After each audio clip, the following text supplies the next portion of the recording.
Hey crew, I'm here today with Stephen McAlpine, author, blogger, writer, pastor, consultant, coach, speaker, whole range of things that Stephen has done over a number of decades in Australia and also overseas. Steve, great to have you with us. Tell us a few things that you're really looking forward to and encouraged by and excited by in the church in 2025.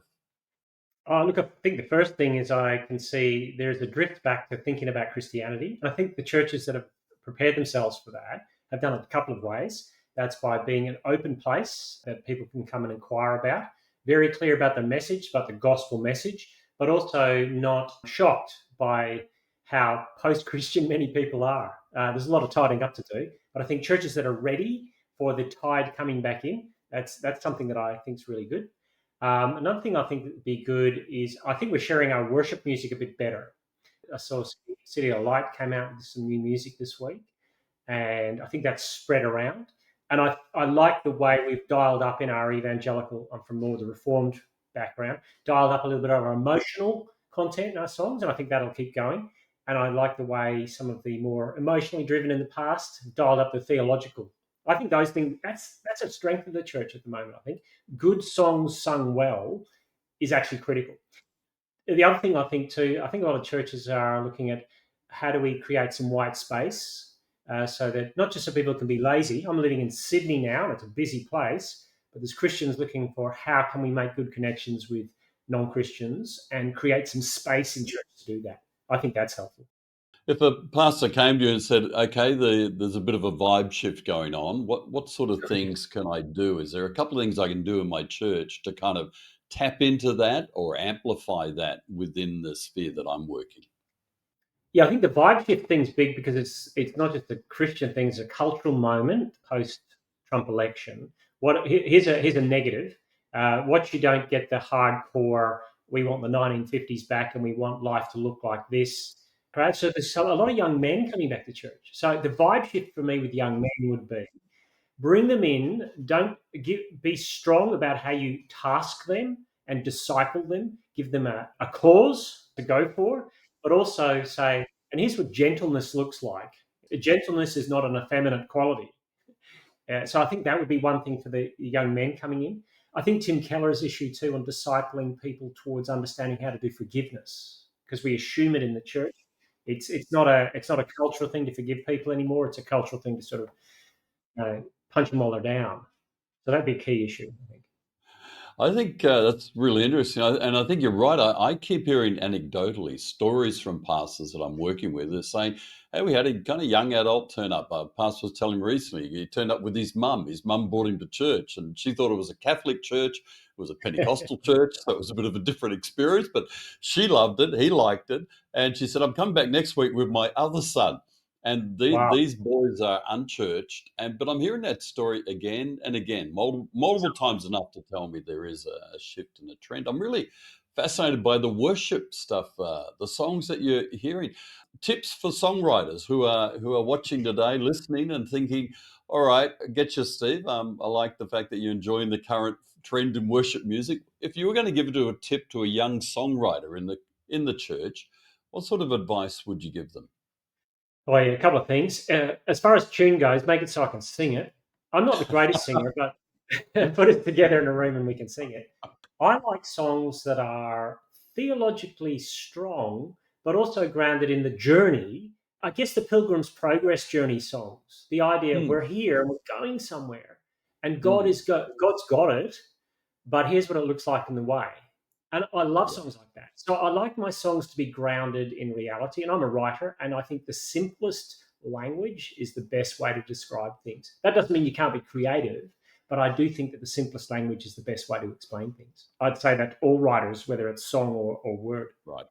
I totally agree with the worship song thing. I think simple, and I think musicians and songwriters get a little bit bored with the simple and the kind of easy to sing melodies. And so they write these longer sort of hymn type songs, which are great at some level. But because we're always singing new songs, you don't really get to learn them. And just to have the occasional song come through that has, and I know this can get boring, but it has a few lines that you just keep repeating that really kind of just take you into a place where you're not thinking about the music of the song, you're actually thinking about Jesus and singing to him. Oh, Um, 100%. Yeah. Yeah. I think that's you think, what are the songs I'm going to be singing on my deathbed? They're probably memorable, memorable tunes, and also give you some confidence that Jesus is going to welcome you into the kingdom on the last your last breath, if that makes sense. But look, I was at a Totally. school the other week, and they sang a couple of kids at the school sang at this prayer breakfast I was speaking at, and it was "This life I live is not my own, for my Redeemer Mm, paid the price." Oh, mm. what a crack. I love this song because it helped me in a dark time. And then the principal got up and said, and this was written by one of our alumni. And Oh, it's like, wow. wow. Yeah. So there's talent out there and there's Yeah, people that can write great songs. yeah. And I think songs that get us a bit away from ourselves and have more of a, I posted recently on Facebook about that old 70s, 80s classic, I Exalt Thee. It's a great song because it basically wasn't about me. It was about Jesus. It was about God. It was about the Yeah. Father. I think The first simplistic song, songs that direct us back towards the Lord are really helpful. yeah. And the first songs that really affected me, the chorus songs rather than the hymns, was when I was Mm, 18 and I ended up in a Pentecostal church for the first time. mm, And we sang songs that moved me as much as they shaped me. And yeah, I never forget that. And I think yeah, that's probably I want my emotions and my will and my mind moved at the same time in a song. Now that's a heady cocktail, but when you get it, there's a sweet yeah, spot to it. yeah. And also, we sound like a couple of old blokes talking about old songs. But songwriters, we love what you do. Appreciate all that you do. Keep putting the albums out. Keep putting the Spotify, all I the agree. streaming, everything. Do it all. But give us some songs that, especially, I think you do have a lot of people in church today who are 55 plus, who Mm. just, it gets challenging as you get older to try and remember the Yeah. song. Anyway, okay, we'll talk about a few things that have really encouraged you about the church. What's one thing that perturbs you when you look at the church across the globe today? I think we're more divided by Mm, politics, and that becomes our well. That's in the West, right? So I get two things: there's the West and there's the rest, and I'll hesitate to yep. say that, but there's a way of thinking about church in the West that is Uh, we could probably win this politically and get our position back, or we hate that position and we want to get another position back, and those two things mm, have divided. Interestingly, I had lunch the other week with a pastor here as a church planter from a Lebanese background, and he wrote to me to say he disagreed with my position on Israel, but not for the reasons that perhaps I might think. But we right. sat down and had lunch. He's a great guy, and I said, "So what's the solution?" I said, to the Middle East. He said, "Well, I don't think there's a two-state solution really, because I don't think those two parties can ever come together." But he said, "I think the gospel is the solution. It's just how it's going to work out. I don't know, Right. but." It has to start with us being able to agree that the gospel is bigger than our positions on this politically. That's a big issue for me.